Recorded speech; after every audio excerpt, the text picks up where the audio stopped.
এবার আবার নতুন তারিখ দেন, আবার মাহফিল দিবেন ওই মাঠে। কারা কারা বাধা দিব ওদের নাম ঠিকানা সব আমাকে দিবেন।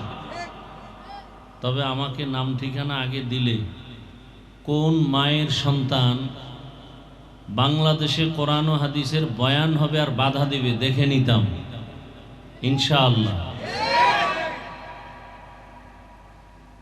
আমাকে বলা দরকার ছিল, এরপরও বলবো নাম ঠিকানা আমাকে দিবেন। কোন বেয়াদবেরা কোরআনের মাহফিল হতে দিবে না, ও নাম ঠিকানা সব কিছু আমাকে দিয়ে দিন। দেখি আমি এরকম বেয়াদব খুঁজতেছি।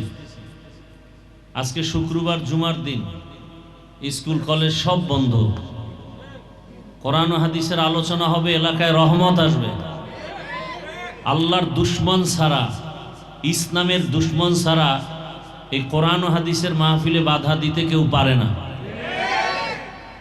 ওই দুশ্মনদেরকে চিহ্নিত করব। আপনি আমাকে নাম ঠিকানা দিয়ে দিয়েন, কালকেই দেখব কারা এই বেয়াদবিমূলক কথা বলার সাহস পাইল। আমি তো সারা বাংলাদেশে বলেছি, কোরআন ও হাদিসের মাহফিলে বাধা দেয় ওদের নাম লিস্টি করে ভিডিও করে কি বলতে চায় আমাদেরকে দেন। এই জালেমদের বিরুদ্ধে প্রয়োজনে আবার নতুন করে আন্দোলন হবে এই জমিনে। ডিটেলস ঠিকানা আমাকে দিবেন। ওদেরকে চিহ্নিত করতে হবে, ওরা এদেশের নাগরিক না, সঠিক মানুষ না, ওরা ফেসিবাদের দোষক। ওদেরকে চিহ্নিত করতে হবে।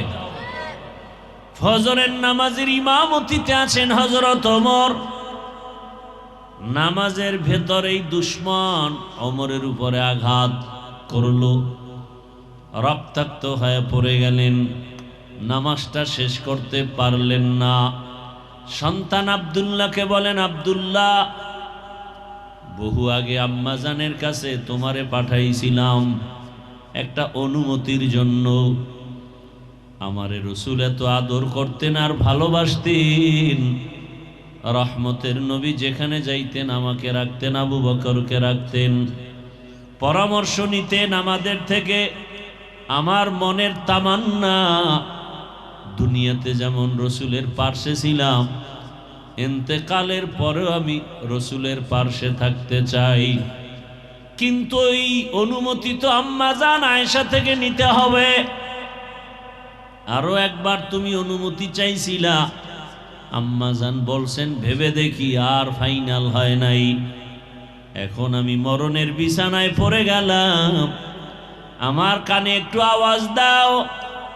আম্মাজান আয়েশা রাদিয়াল্লাহু আনহার থেকে অনুমতি নাও, আমাকে একটু রাসূলের পাশে থাকার অনুমতি দিবেননি। আব্দুল্লাহ ওমরের সন্তান চলে গেছেন, আম্মাজানের কাছে গিয়া চোখের পানি ছেড়ে কান্না শুরু করলেন। আম্মাজান, আব্বাজান শহীদ, রক্তমাখা শরীর, বিদায় বেলা আর একবার আপনার কাছে আমাকে পাঠিয়েছেন, আপনার অনুমতি চায় রহমতের নবীর পার্শ্বে দাফনের জন্য। আম্মাজান একটু সময় ভেবে বলেন, আব্দুল্লাহ, আমার বাবা জানের এত আপন, আমি কেমনে না বলি? যাও, বিদায় বেলা খলিফাতুল মুসলিমিন ওমরের কানে আওয়াজ দাও, রহমতের নবীর পার্শ্বে থাকার ক্ষেত্রে আমি আয়েশার কোনো বাধা নাই। আব্দুল্লাহ দৌড়ায়া বাবার কাছে খবর দিয়া দিলেন। ওমরে ফারুক রাদিয়াল্লাহু আনহু চোখের পানি ছেড়ে দোয়া করলেন। বিদায়বেলা বললেন, হে মালিক, শাহাদাতের তামান্না করেছিলাম, তুমি কবুল করেছো, আর মদিনার শহরে আমার দাফন হবে, তাও তুমি কবুল করেছো। আমি শুকর আদায় করি। রহমতের নবীর পার্শ্বে আবু বকর, পার্শ্বে ওমরের দাফন হয়ে গেল। এতদিন শুধু নবী আর বাবা দাফন হওয়ার পরেও স্বাভাবিকভাবে চলতেন আম্মা জান। এখন ওমরের দাফনের পর আম্মা জান আয়েশা রাদিয়াল্লাহু আনহা রুমের মধ্যে ঢুকলেই কাপড় দিয়া চেহারা ঢাকেন। জিজ্ঞাসা করা হলো, আম্মা জান এতদিন খোলামেলা চলছেন, এখন কেন চোখে পর্দা লাগান? কয় এতদিন তো আমার ভিন কেউ ছিল না, আমার বাবা আর আমার রহমতের রসুল। এখন ওমরেই এখানে আছে, আমার বড় ভয় লাগে, বেপর্দার কারণে বুঝি আবার আল্লাহ বেজার হয়ে যাবেন। এর নাম তাকওয়া। हर के दारद खौफे हकदार दिल मदाम, हर के दारद खौफे हकदार दिल मदाम, जन्नतुल मअवा देहद राम मकाम, जुज़बा हक ची जे मखाज इंसुजा, फजले उआ मस्ते दर जुमला जहा। এরে আম্মা জানেরা, রহমতের নবীর পার্শ্বে মাটির নিচে হযরত ওমরের দাফন, এরপরও মাটির উপরে আম্মা জান আল্লাহকে তো ভয় করে তাকওয়ার উপরে চলেন। আম্মা জান আপনাদের এত সম্মান, এত ইজ্জত আল্লাহ দান করেছেন, দুনিয়াতে পুরুষের তুলনায় আপনাদের মর্যাদা অনেক বেশি। আমি যদি বয়ান করতে থাকি সারা রাত বয়ান করা যাবে। নারীদেরকে আল্লাহ কি পরিমাণ মর্যাদা দান করেছেন, কিন্তু সেই মর্যাদা আম্মা জানেরা নিজেরা যদি ধরে রাখতে না পারেন, আর সেই কারণে যদি আপনি অ্যাসিড নিক্ষিপ্ত হন, ধর্ষণের শিকার হন, আপনি বেপর্দা হওয়ার কারণে বেগানারা দেখে দেখে যৌবনের জেনায় লিপ্ত হয়, চোখের জেনা, অন্তরের জেনা, জবানের জেনা, হাতের জেনা, এই অবস্থায় গিয়া অনেক দুশ্চরিত্রওয়ালারা কন্ট্রোল করতে না পেরে হামলার শিকার হয়ে যায়। এরে আম্মা জান, আপনার সম্মান যদি আপনি ধরে রাখতে না পারেন, আর এ কারণে বিপদের সম্মুখীন হয়ে যান, এই দোষ তো আপনার উপরেই বর্তাবে, আর কাউকে দেওয়া যাবে না। এবার আবার নতুন তারিখ দেন, আবার মাহফিল দিবেন ওই মাঠে। কারা কারা বাধা দিব, ওদের নাম ঠিকানা সব আমাকে দিবেন।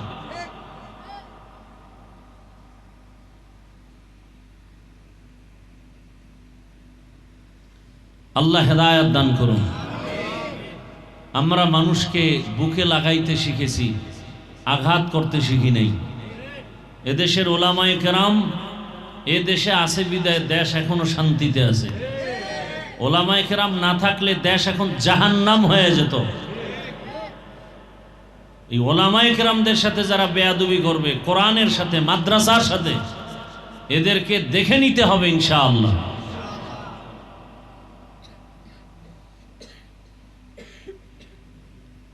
বয়ান করার একটা পরিবেশ দরকার, কথা ঠিক না?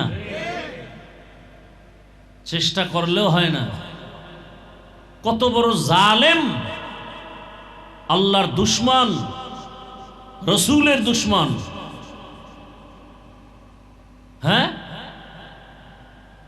কোরআনের মাহফিল হবে, বাধা দিবে।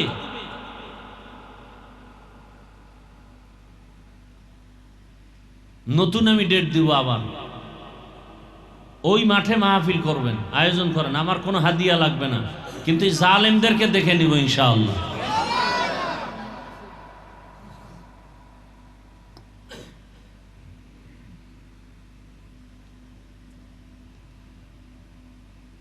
এক সেকেন্ডের ব্যাপার আপনি আমাকে কেন বললেন না? এমন কোন মায়ের সন্তান আছে বাধা দিবে?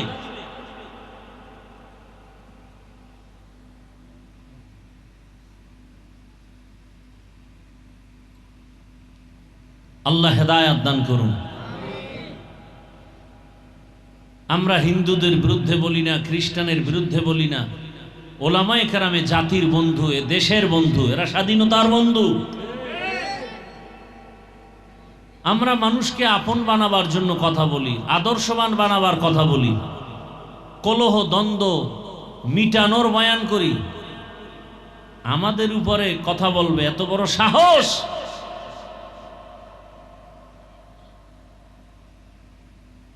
আপনারা এলাকাবাসী যারা আছেন, এই এলাকার না আপনারা সবাই মিলে নাম ঠিকানা কারা বাধা দিছে এটা লিস্টি করে আমাদেরকে দেন। নতুন করে মাঠে মাহফিল হবে ইনশাআল্লাহ। আমি আবার তারিখ দিব, আমার হাদিয়ার দরকার নেই, কিন্তু জালেমদেরকে দেখতে হবে ইনশাআল্লাহ। এটা কোন থানা? কলাবাগান। কি বলেন কি আপনারা?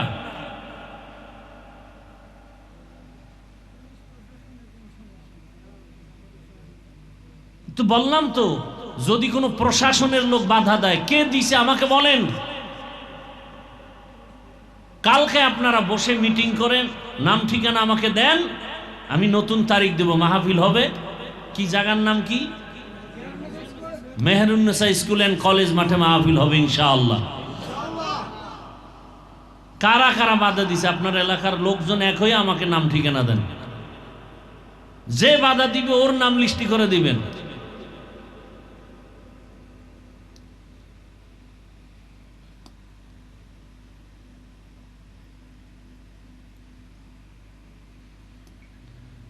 আল্লাহ আমাদের সব ভাইকে হেদায়েতের দৌলত দান করেন। সংক্ষেপ দু চারটি কথা বলি, যেহেতু আসছি।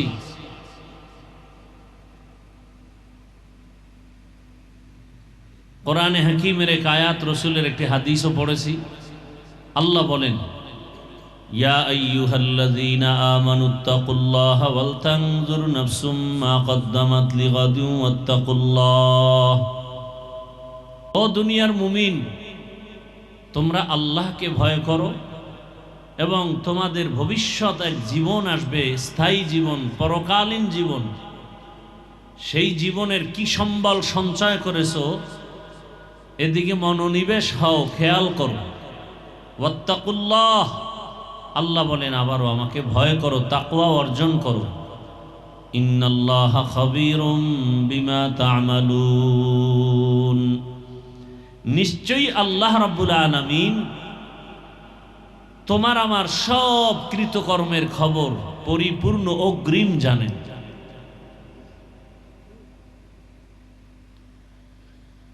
নবীজি বলেন, হুব্বুদ দুনিয়া রাসু কুল্লি খাতিআহ, দুনিয়ার লোভ, দুনিয়ার ভালোবাসা, দুনিয়ার মোহাব্বত সব ধ্বংসের কারণ। যত বিপর্যয়, যত মুসিবত, আলেম, ওলি, আবদাল, গাউস, কুতুব, দুনিয়ার সব মানুষ ধ্বংস হওয়ার একটাই কারণ, দুনিয়ার লোভ। এজন্য প্রবাদ আছে, লোভে পাপ, পাপে মৃত্যু। আর এই বিল্ডিং কি আপনার মাদ্রাসা? হ্যাঁ, আপনার মাদ্রাসা নিয়েও যদি কিছু কেউ বলে, আস্তে আমাকে জানাবেন, 1 সেকেন্ড দেরি করবেন না। বাংলাদেশে মাদ্রাসা চলবে, ইসলাম চলবে, কোরআন চলবে, মসজিদ চলবে। আমি তো ইচ্ছা রকম বলি, এখন পৃথিবীতে আল্লাহর ঘর, মসজিদ, মাদ্রাসা থেকে দামি কোনো জায়গা আছে? সেই জায়গায় চূড়ান্ত অপরাধী 24 ঘন্টার সেকেন্ডে সেকেন্ডে অল টাইম আপন মায়ের সাথে জিনা হয়, যেই সুদের গুনাহ, এরা কেমনে পবিত্র মসজিদের দায়িত্বে আসে? কারণ কি? সমাজে গজব আসবে না কেন? অশান্তি আসবে না কেন? যে ব্যক্তির গুনাহ হয় 24 ঘন্টা আমল নামায় আপন মায়ের সাথে জিনার সমান, তো ভয় থাকা উচিত, লজ্জা থাকা উচিত। আল্লাহ হেদায়েত দান করুন।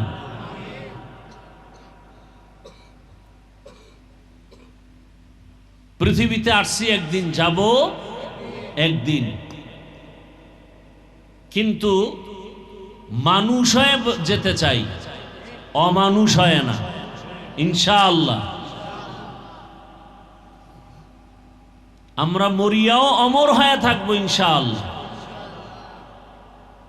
আমরা কোনো ব্যক্তির গোলামি করি না, আমরা কাউকে আঘাতও করতে চাই না। ইসলাম আমাদেরকে আক্রমণ শিখায় না, কিন্তু আক্রান্ত কেউ যদি আমাদেরকে করে সেখানে ইসলাম চুপ থাকতেও শিখায় না।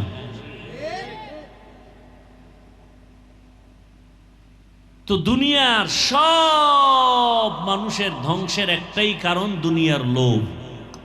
এই লোভ আবার তিন প্রকার: হুব্বে যা, হুব্বে মাল, হুব্বে নিসওয়ান। সম্মানের চেয়ারের লোভ বা ক্ষমতার লোভ। আর একটা লোভ হলো টাকা পয়সা সম্পদের লোভ। আর একটা লোভ হলো যৌবনের লোভ। এই তিন লোভে পড়ে মানুষ আখেরাতকে ভুলে যায়, আল্লাহর বিরুদ্ধে কথা কয়, ইসলামের বিরুদ্ধে কথা বলে। কয় লোভে পড়ে? হয়তো ক্ষমতার লোভ, যদি সঠিক পথে চলি তো ক্ষমতা চলবে না, এজন্য মিথ্যাকে সত্য, সত্যকে মিথ্যা বানাইয়া উল্টা পাল্টা লাইন ব্যবহার করা একমাত্র কারণ ক্ষমতার লোভ। আবার কেউ উল্টা পাল্টা পথে প্রবাহিত হয় একমাত্র টাকা পাওয়ার লোভ। মিথ্যা বললে টাকা পাবো, মিথ্যা না বললে টাকা পাবো না, হারামভাবে উপার্জন করতে পারবো না, সুদ ঘুষ খেতে পারবো না। আর একদল যৌবনের লোভে পড়ে আখেরাত ভুলে যায়, আল্লাহকে ভুলে যায়, ইসলামকে ভুলে যায়, এমনকি মানবতাটুকুও ভুলে যায়। একটা সন্তান মাকে মারে, আমার দেশে ঘটনা আছে না নাই? কত বড় নষ্ট যে মা বাবার সাথে খারাপ আচরণ করে, এমনকি হাত ব্যবহার করে, একমাত্র কারণ টাকার লোভ। কিসের লোভ? লোভে পাপ, পাপে মৃত্যু। নবীজি বলছেন, হুব্বুদ দুনিয়া রাসু কুল্লি খাতিআহ। দুনিয়ার লোভ ধ্বংসের কারণ। আল্লাহ পাক রব্বুল আলামিন এরকম লোভী বড় বড় বেঈমানদের ইতিহাস কোরআনে নিয়ে আসছেন। যেমন দুনিয়ার এক বড় লোভী নিকৃষ্ট বেঈমান ফেরাউনের নাম কোরআনে আছে না নাই? দুনিয়া লোভী কারুন, নমরুদ, এদের নাম কোরআনে আসছে। এরা এত বড় লোভী যে আস্তে আস্তে আস্তে আস্তে করে বড় হইয়া টাকা পয়সার মালিক যখন হলো, এক পর্যায়ে চেয়ারে বসিয়া বলে, আল্লাহ বলতে কিছু নাই, আমি ফেরাউন বড় খোদা। ইতিহাস আছে না কোরআনে? কিসের লোভে বলেন তো? ক্ষমতার। কিসের লোভ? ক্ষমতার লোভ। ক্ষমতার লোভে পড়িয়া ফেরাউন পর্যন্ত নিজেকে খোদা দাবি করলো। আল্লাহ বলেন, ওই কথাই ফেরাউন বলেছিল, আনা রব্বুকুমুল আলা, আমি শুধু খোদা না, সব থেকে বড় খোদা। শেষ পর্যন্ত দেখা গেল পুরাটাই হুদা। মাটি পর্যন্ত তার লাশ গ্রহণ করে নাই, মশা মাছি লাশ গ্রহণ করে নাই। তাহলে এই ক্ষমতার লাভ কি? আর এই দুনিয়া লোভীরা দুনিয়ার পেছনে দৌড়ায় দুইটা জিনিস পাওয়ার জন্য। কয় জিনিস? এক হলো শান্তি, আর এক হলো সম্মান। কিন্তু আল্লাহর কসম, দুনিয়া শুধু বাংলাদেশ না, সারা দুনিয়ায় যারা দুনিয়ার এই দুই জিনিস শান্তি আর সম্মান পাওয়ার জন্য আল্লাহকে ভুলে ইসলামের বিরুদ্ধে গিয়া শান্তি আর সম্মান পাওয়ার খুঁজে পাগলের মতো দৌড়াইল, আল্লাহর জাতের কসম, একজনেও শান্তিতেও নাই, সম্মানেও নাই। আচ্ছা, 10 তলা বিল্ডিং কি শান্তি? ছেলে দিয়া শান্তি নাই, মেয়ে দিয়া শান্তি নাই, স্ত্রী দিয়া শান্তি নাই, মনের ভেতরে এক পেরেশানি, ব্যবসা দিয়া শান্তি নাই, চাকরির ময়দানে শান্তি নাই, খানা দানায় শান্তি নাই। 10 তলা বিল্ডিং আছে ঠিক, কিন্তু ট্যাবলেট না খাইলে আর ঘুম হয় না। এটা শান্তির ঘুম? বড় অশান্তি। সম্মানও নাই। ওই সম্মানের কি লাভ যেই সম্মানে পুলিশ স্যালিউট দেয়, র‍্যাব সম্মান জানায়, আবার এরাই হাতে হ্যান্ডকাপ লাগায়। এই সম্মানের ভ্যালু কি? এরা সব সময় দোয়া ইউনুস পড়তে থাকে, যেই পুলিশ আমারে সালাম দেয় কোন দিন জানি আবার হ্যান্ডকাপ লাগায়। এরা ঘুমের মধ্যেও ভয় পায়। আসলুনি হামলা, এর উপরে মামলা। আসলে দুনিয়ার পেছনে ঘুরে, ক্ষমতার পেছনে ঘুরে, টাকার পেছনে ঘুরে, দুই জিনিস চায়, সম্মান আর শান্তি। আসলে তো এদিকে ঘুরলে সম্মানও নাই, শান্তি দেওয়ার মালিক, সম্মানের মালিক। অতুইজ্জু মান তাশা ওয়া তুযিল্লু মান তাশা বিয়াদিকাল খায়র ইন্নাকা আলা কুল্লি শাইইন কাদির। আফসোস লাগে, এমন এক দেশে আসলাম, মানুষকে পাও ধরে ধরে বয়ান করি, অনেক জায়গায় শুনি আমগো জাতি টুপিওয়ালারাও ওয়াজে বাধা দেয়। কোন দেশে জন্ম নিলাম, কোন সমাজে আসলাম যে একজন মুসলমান হইয়া, একজন টুপিওয়ালা হয়ে আরেকজন আলেমের বয়ান হবে, সেখানে বাধা দেয়, বিভিন্ন অপকৌশল অবলম্বন করে। এদের অন্তর কত খারাপ! এজন্য ১৫০০ বছর আগে রাসূল বলেছেন, দুনিয়াতে সব থেকে ভালো আলেম, আবার সব থেকে একদল খারাপ হবে, তারাও আলেম। আছে না নাই? আলেম পর্দা করে না। কি করে না? যদি দেখেন আলেম পর্দা করে না, তাকে আলেম বলা জায়েজ নাই। লোভে পড়ছে। কিসে পড়ছে? হয়তো যৌবনের লোভে পর্দা করে না, অথবা টাকার লোভে পর্দা করে না, অথবা ক্ষমতার লোভে পর্দা করে না। আল্লাহ হেদায়াত দান করেন। অথচ আমরা নিজেদেরকে আদর্শ মানুষ গর্ব কোন স্কেলে? কোরআন হাদিস, সাহাবায়ে কেরামের আদর্শ, তাই তো? আম্মা জান আয়েশা রাদিয়াল্লাহু আনহা, রাসূলের ইন্তেকাল হয়ে গেল। আম্মা জান আয়েশার হুজরায় রাসূলের দাফন হলো। রহমতের নবী আরও তার পার্শ্বে কিছুদিন পরে তার বাবা আবু বকর সিদ্দিক রাদিয়াল্লাহু আনহুর দাফন হলো।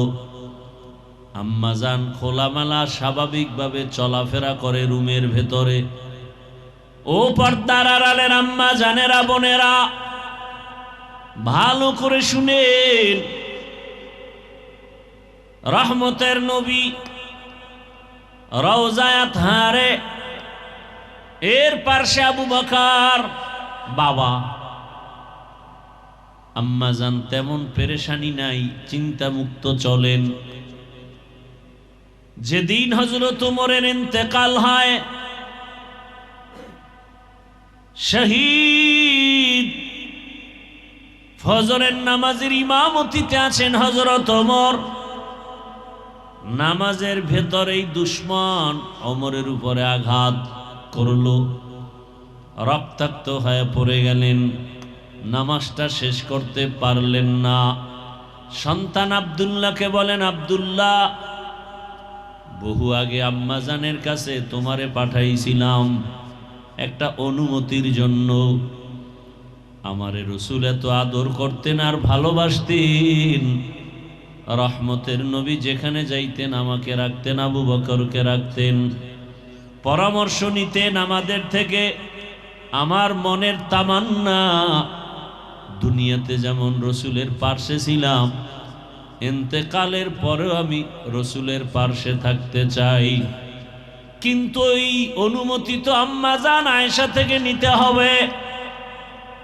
আরো একবার তুমি অনুমতি চাইছিলা, আম্মাজান বলছেন ভেবে দেখি, আর ফাইনাল হয় নাই। এখন আমি মরণের বিছানায় পড়ে গেলাম, আমার কানে একটু আওয়াজ দাও। আম্মাজান আয়েশা রাদিয়াল্লাহু আনহার থেকে অনুমতি নাও, আমাকে একটু রসুলের পাশে থাকার অনুমতি দিবেননি।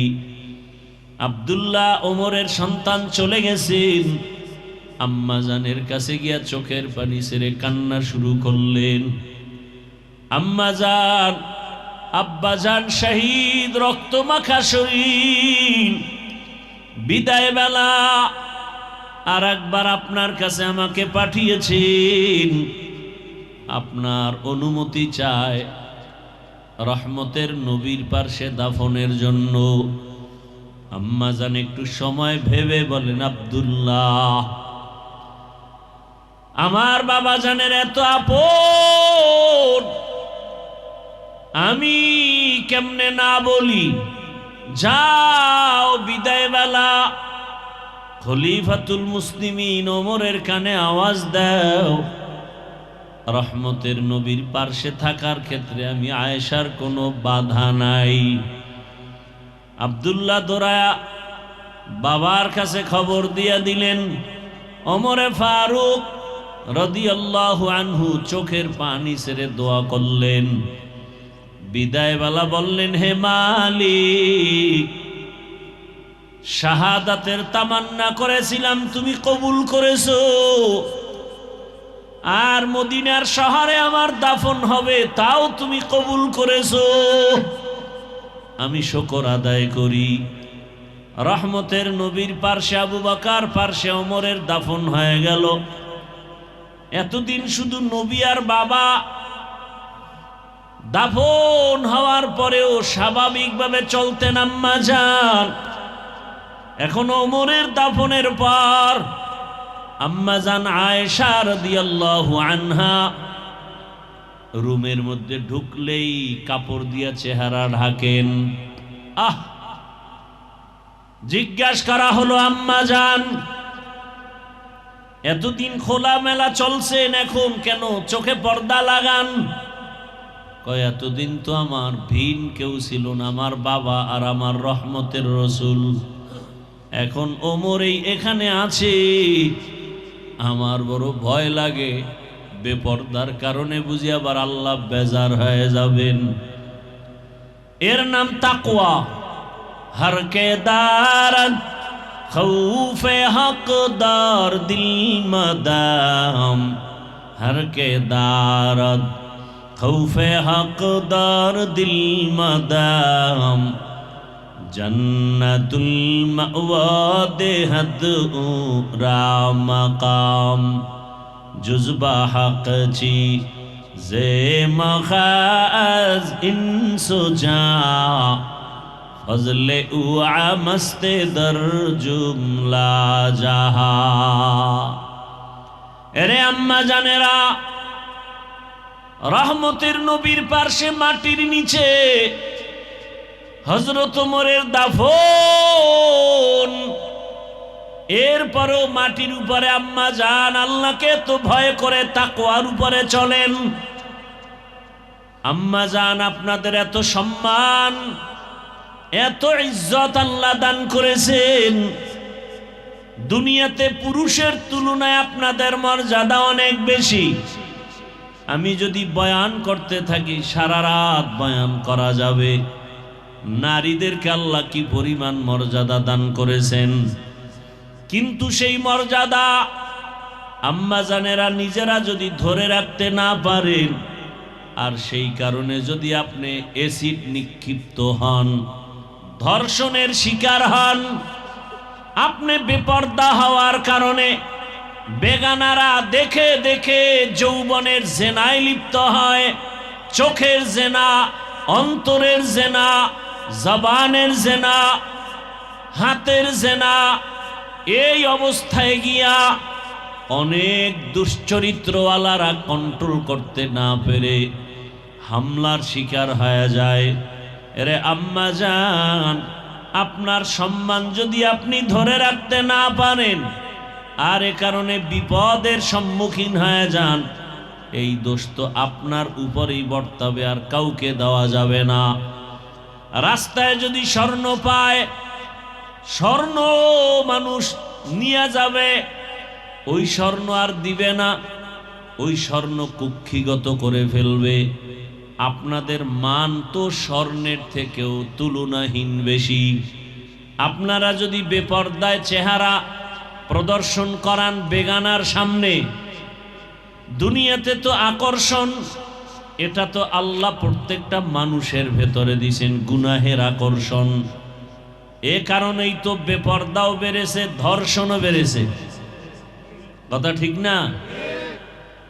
আল্লাহর ভয় নাই। আর আমি তো বলি সব সময়, ওলামায়ে কেরাম কলিজা ভাঙ্গা চোখের পানি আর বয়ান মসজিদে, মাদ্রাসায়, ময়দানে যদি না চালায় যাইতেন, এই দেশটা জাহান্নাম হয়ে যেত। এখনো তো মানুষ নামাজ না পড়লেও একটু ভয় অন্তরে আছে। এটা উলামায়ে কেরামের অবদান।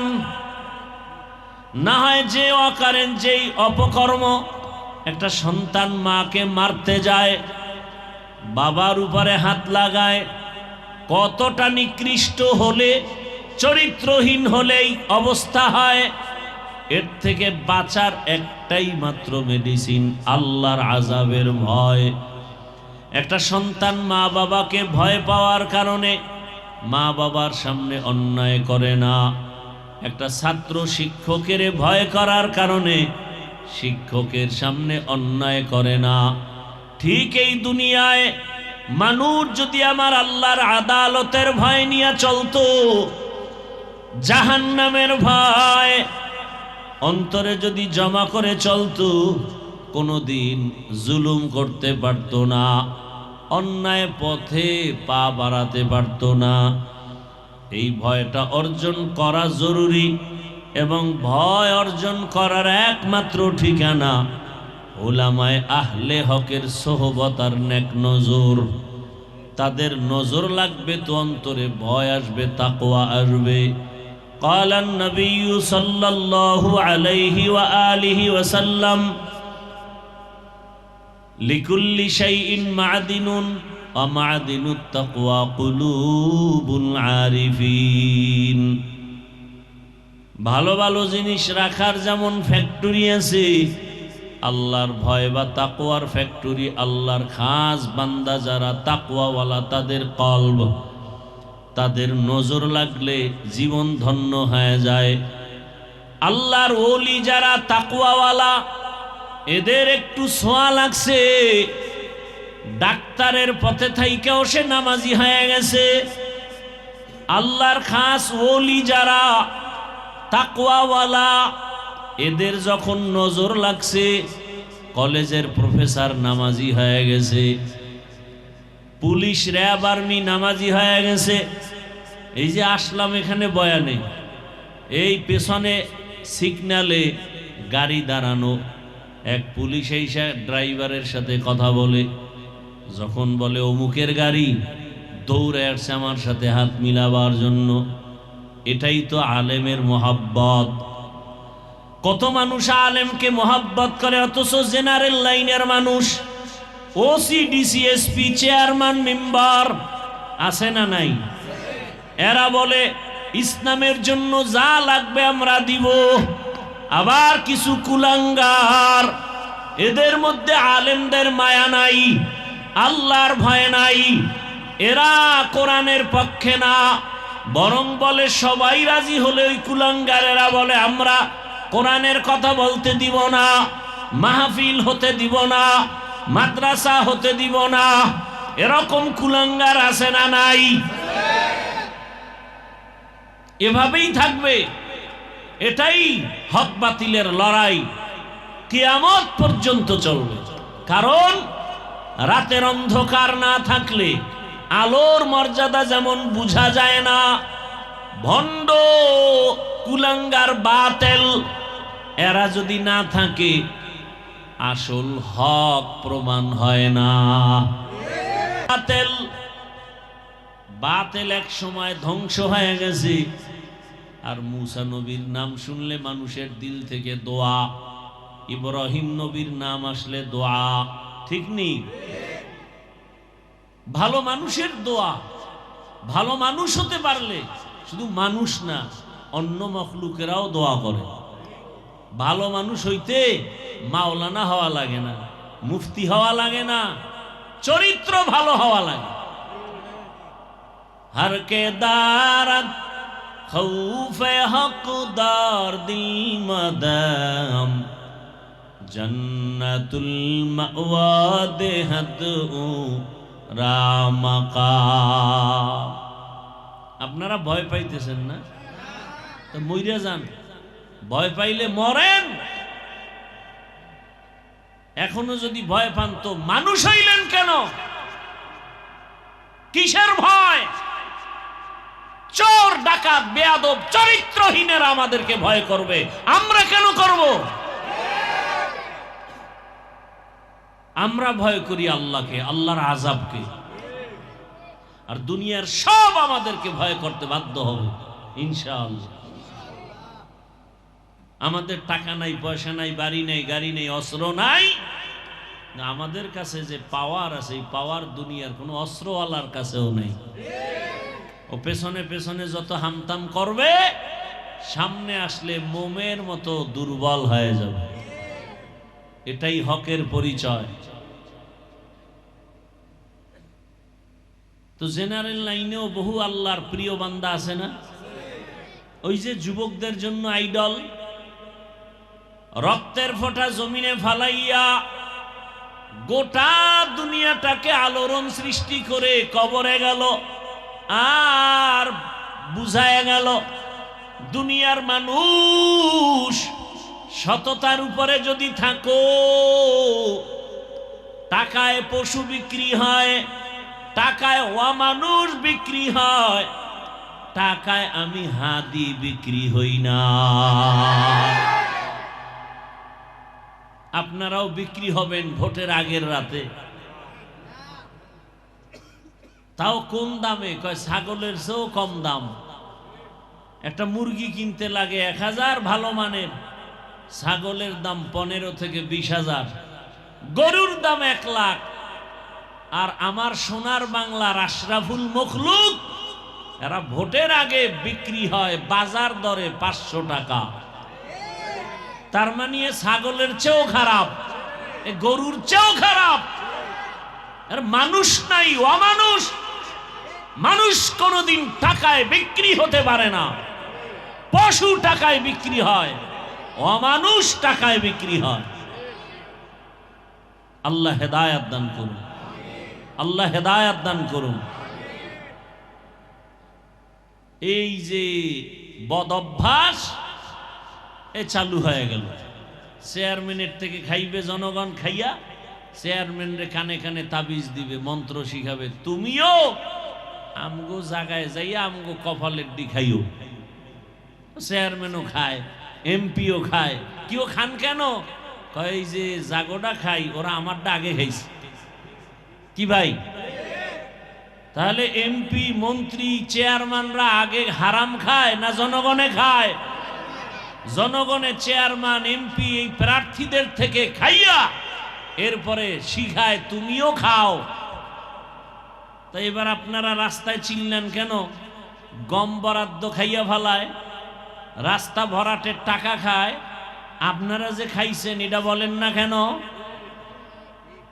কি আমি কি মিথ্যা বলতেছি? এ আকাম চলে না? আল্লাহ হেদায়েত দান করুন। আপনারা খাইয়েন না, হারাম চেয়ারম্যানও খাবে না, এমপিও খাবে না। আমালুকুম উম্মালুকুম, জনগণ ভালো হলে তাদের নেতারাও ভালো হবে, জনগণের চরিত্র খারাপ হলে নেতাদের চরিত্রও খারাপ হবে। কি ভাই, আমারাই তো ঠিক নেই, আমরাই কি নেই, ঠিক নেই। কারে বয়ান করব, কারে গালি দিব? ওই যে একটু আগে বললাম না, মানুষকে পায়ে ধরে ধরে বয়ান করি, এখানে বাধা আসবে কেন? আর সেই বাধা যদি আবার কোনো টুপিওয়ালা দেয়, এর থেকে আর কলঙ্ক কি হতে পারে? মাঝে মাঝে আমরা শুনি যে অমুক হুজুরে বলছে মাহফিল হবে না, বিভিন্ন ভাবে ষড়যন্ত্র করছে। বড় কষ্ট লাগে তখন যে আলেম হইল কেন। আবার দিলকে সান্ত্বনা দেই, রহমতের নবী বলে গেছেন কিয়ামত পর্যন্ত আলেমদের দুই ভাগ থাকবে, একদল হক আর একদল বাতিল। হকপন্থী কখনো বেপরদায় যাবে না, হকপন্থী কখনো ইচ্ছা করে গুনার রাস্তায় ঢুকবে না। আর বাতিলরা তিন লোভে পড়বে। কয় লোভ? ক্ষমতার লোভ, টাকার লোভ, যৌবনের লোভে হককে নাহক বানাবে, মিথ্যাকে সত্য বানাবে। এই জন্য খুব সতর্কতার সাথে কদম দিতে হবে। আল্লাহ আমাদের দেশের প্রথম সারির উলামায়ে কেরাম যারা, আল্লাহ সবাইকে এক ও নেক বানায় দেন। উলামায়ে কেরামদের হকের উপরে মজবুত হয়ে চলার তৌফিক দান করেন। বাপ মা ভালো হলে সন্তান ভালো হওয়ার আশা করা যায়, গাছ ভালো হলে ফল ভালো হবে। উম্মতের গার্ডিয়ান উলামায়ে কেরাম, এই উলামায়ে কেরাম যদি সহনশীল সুন্নতের উপরে মজবুত হয়ে চলেন, আদর্শবান হন, এদের রঙে উম্মতেরাও রঙিন হয়ে যাবে। আল্লাহ তৌফিক দান করেন। মা বোনদেরকেও আল্লাহ আবেদা, সলেহা, জাকেরা, শাকেরা, পর্দাওয়ালা বানায় দেন। আমাদের প্রত্যেকের সন্তানগুলো দিনদার, আমানতদার, আদর্শবান, আদবওয়ালা বানায় দেন। কেউ বয়ান করবে? আর দোয়া করি আল্লাহ মাদ্রাসা কবুল করেন, ছাত্রদের কবুল করেন। আল্লাহ পাক ভাড়ার উপরে চলে, আল্লাহ পাকে মাদ্রাসার জন্য স্থায়ী জায়গার ব্যবস্থা করে দেন। ইনশাল্লাহ হয়ে যাবে। কি হবে না? আরে মিয়া, স্কুলের জন্য জায়গার অভাব নাই, কলেজের জন্য জায়গার সব সরকার বরাদ্দ দেয়। কোম্পানি বিশাল বড় প্রজেক্ট করে মসজিদের জায়গা কোন রকম রাখে, স্কুলের খেলার মাঠের জায়গা, একটা মাদ্রাসার জায়গা রাখতে হিসাব করে এত বড় জায়গা ছেড়ে দিব। খেলার মাঠের জায়গার অভাব আছে, সরকারি বরাদ্দর অভাব নাই, মাদ্রাসার জায়গা নাই। কেন? মাদ্রাসার একটা সন্তান তো কাউকে গালি দেয় না, 24 ঘন্টা মা বাবার দোয়া নিয়ে চলে, কোরআন পড়ে, মানুষের জন্য দোয়া করে। এরপরও তো আলহামদুলিল্লাহ মাদ্রাসা এই কারণে বন্ধ নেই, আছে নাই, বরং দিন দিন বেড়েই চলছে। আর এই হাজারো লাখো কোটি ছোট ছোট বাচ্চারা ভোর রাতে উঠে কোরআন তেলাওয়াত করে, 5 ওয়াক্ত নামাজ জামাতে পড়ে, তাহাজ্জুদ পড়ে, আল্লাহর কাছে দোয়া করে। এ কারণে আল্লাহ পাক এই দেশকে এখনো নিরাপদে রেখেছেন। বুঝি না আমরা? দোয়া করি আল্লাহ মাদ্রাসার জন্য স্থায়ী সুন্দর এক জায়গার ব্যবস্থা করে দেন। আল্লাহ তো ডাইরেক্ট ঢাকা এসে জায়গা দিয়ে যাবেন। ওই সেদিন এক লোক বলতেছে ঢাকার মধ্যে উত্তরায় বিশাল এক জায়গা, সে কোটিপতি, বলতেছে আমার মনে চায় ব্যবসা বাণিজ্য যা করছি আমি এখন আল্লাহর ঘরের দিকে বেশি সময় কাটাবো, মদিনায় সময় কাটাবো, আর একটা বড় মসজিদ আর মাদ্রাসা করব। এই জায়গা পুরা দিয়া রেজিস্ট্রি করে এরপরে ওলামায়ে কেরামদেরকে হাতে তুলে দিছে। এই অল্প কয়েকদিন আগে, বেশি দিন আগে না। তা আল্লাহ পাক তো দিন হেফাজত করবেন, জিম্মা কে নিছেন? আল্লাহ নিছেন। আমরা আপনাদের যেমন বুঝাই, ঠিক আবার আল্লাহর সাথে আমরা সময় মতো যোগাযোগ করি। কোন সময়? কোন সময়? এ কারণে দেখা যায় পাথরওয়ালা দিল মোমের মতো নরম হয়ে যায়। আজকে বলছে এখানে ওয়াজ হতে দিবে না, কিছুদিন পরে অন্তর নরম, আরে ভুল করলাম। হঠাৎ বলে খবর দিয়া যে হুজুরকে ডাকো, এখানে মাদ্রাসা যা করবে সব টাকা আমি দিব। এরকম প্রমাণ নাই? অভাব নেই। তারপর আবু জাহিল্লা মরলে কি হবে? চরিত্রর কিছু তো থাকবে, না হয় হক বাতিলের লড়াই তো চলবে না কি ভাই? পরীক্ষায় সবাই কি পাশ করবে? কেউ ফেল করবে, এটাই তো পরীক্ষার মান। সব পাশ করলে তার মান থাকলো না, এটা দুনিয়ার নেচার হয়ে গেছে। কেউ পাশ করবে, কেউ ফেল করবে। আল্লাহ এটা সিস্টেম চালু রাখছেন মানুষের অন্তরে আগ্রহ উদ্দীপনা বাড়াবার জন্য। আল্লাহ আমাদের বুঝার আমল করার তৌফিক দান করেন। আলহামদুলিল্লাহি রাব্বিল আলামিন, আসসালাতু ওয়াসসালামু আলা সাইয়্যিদিল আমবিয়া ওয়াল মুরসালিন ওয়া আলা আলিহি ওয়া আসহাবিহি আজমাইন। ইয়া আরহামার রাহিমিন, ইয়া আরহামার রাহিমিন, ইয়া আরহামার রাহিমিন। রব্বিরহামহুমা কামা রব্বায়ানি সগীরা। আল্লাহুম্মা ইন্নাকা আফুউন কারীম তুহিব্বুল আফওয়া ফা'ফু আন্না। আল্লাহুম্মা ইন্না নাসআলুকা রিযাকা ওয়াল জান্নাহ ওয়া নাউযু বিকা মিন সাখাতিকা ওয়ান নার। আল্লাহুম্মা কফিনাহুম বিমা শি'তা। আল্লাহুম্মা ইন্না নাজআলুকা ফি নুহুরিহিম ওয়া নাউযু বিকা মিন শুরুরিহিম। ইন্না কাফাইনাকাল মুস্তাহজিঈন। আল্লাহুম্মা ইন্না নাউযু বিকা মিনাল বারাসি ওয়াল জুনুনি ওয়াল জুযামি ওয়া সাইয়্যিল আসকাম। আল্লাহুম্মা আরহামনি বিতারকিল মাআসি।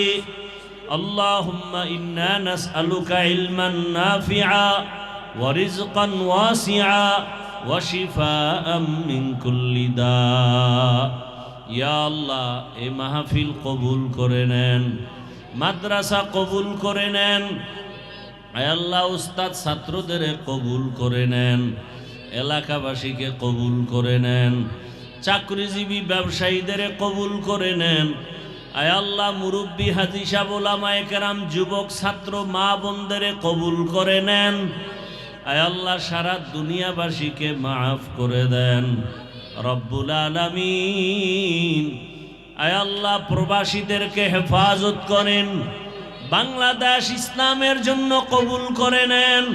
ওলামা মাশায়েখদের এখন এক বানায় দেন, দিলের নেক আশা পুরায় দেন। বাতিলের মোকাবেলায় বিজয় দান করেন, বাতিলের নেফাকি জাহের করে মুমিনের ঈমান আমল হেফাজতের ব্যবস্থা করে দেন। আয় আল্লাহ, বাতিলকে বাতিলের দ্বারা দমন করে দেন আল্লাহ। আয় আল্লাহ, কুদরতের দ্বারা আহলে হকের বিজয় দান করেন। আয় আল্লাহ, হিম্মত শক্তি সাহস বাড়ায় দেন, মুখালেফের মুআফিক বানায় দেন, সুন্নাতওয়ালা জীবন দান করেন। আয় আল্লাহ, ঘরে ঘরে শান্তির ফয়সালা করে দেন, পরস্পরে হিংসা হাসাদ দূর করে তাকওয়া দান করেন। আয় আল্লাহ, নবীজির রওজা মুবারক বাইতুল্লাহ জিয়ারতের জন্য কবুল করে নেন, সুন্নাতওয়ালা জীবন দান করেন। আয় আল্লাহ, দিলের নেক আশা পূরণ করে দেন।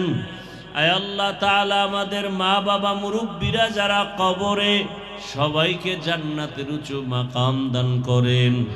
যারা বেঁচে আছেন হায়াত বাড়ায় দেন, অসুস্থ যারা সুস্থতার নেয়ামত বাড়ায় দেন। নবীজির মোহাব্বতে আমাদের দোয়া কবুল করে নেন।